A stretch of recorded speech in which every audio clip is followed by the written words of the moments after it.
If you're not prepared to spend time with your wife, if you're too embarrassed to take her somewhere and to spend time with her, quality time, why did you get married? Why did you waste somebody's life? If you don't want to talk to her correctly, why did you marry? Why did you take someone else's daughter? Subhanallah, this is someone's child. The same applies to the females. If you really did not want to speak properly to your husband, why did you marry? You should have been honest. You should have been upright. You should have said so from the beginning, that look, I'm marrying you, but to be honest with you, I will just look at you without talking. May Allah help us, really.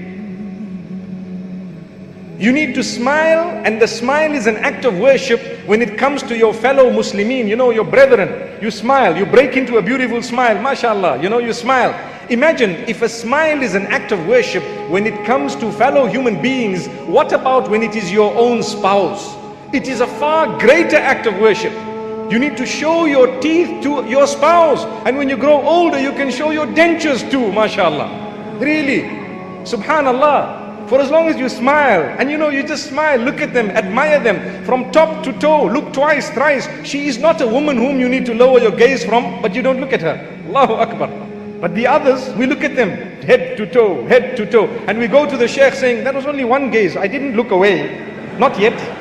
But your wife, whom you are supposed to praise, you're supposed to tell her, darling, you're gorgeous, you are, mashallah, figure like a trigger. The other day we used the term aerodynamic, mashallah, subhanallah, beautiful. You see the shapes of the motor vehicles are changing every year, subhanallah. May Allah bless us. We will praise the shape of the new C-Class and say, wow, that's a baby S-Class. I'm sure you know what I'm talking about. Well, look at your wife and tell her, mashallah, you are my baby. It's an act of worship. If you are not going to say these beautiful words, your knot is probably going to break. To be honest with you, that knot would be so loose that you can't even say a good word. Every time you say a good word, you're actually making sure the knot is tight. So my brothers and sisters, make sure the knot is tight enough. It mustn't loosen and it mustn't break. When you are too hard, then what happens? The lace, if it is a lace, it would break. And if you are not bothered at all, then the knot is so loose that it would actually come apart. May Allah subhanahu wa ta'ala bless us. This is why we say, you will have qualities in your spouse that you may not like. It's normal, they are human beings. Human beings, work on them. Do not just want out in 2 days, 5 days, 1 month. You might have a small irritation.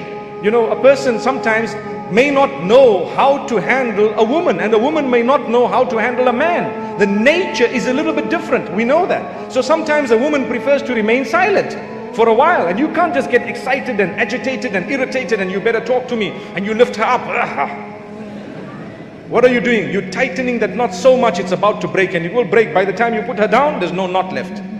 Really, tie the knot correctly for the sake of Allah. She is someone's daughter. Would you like someone to do that to your daughter, your mother, your sister? The answer is no. So watch out.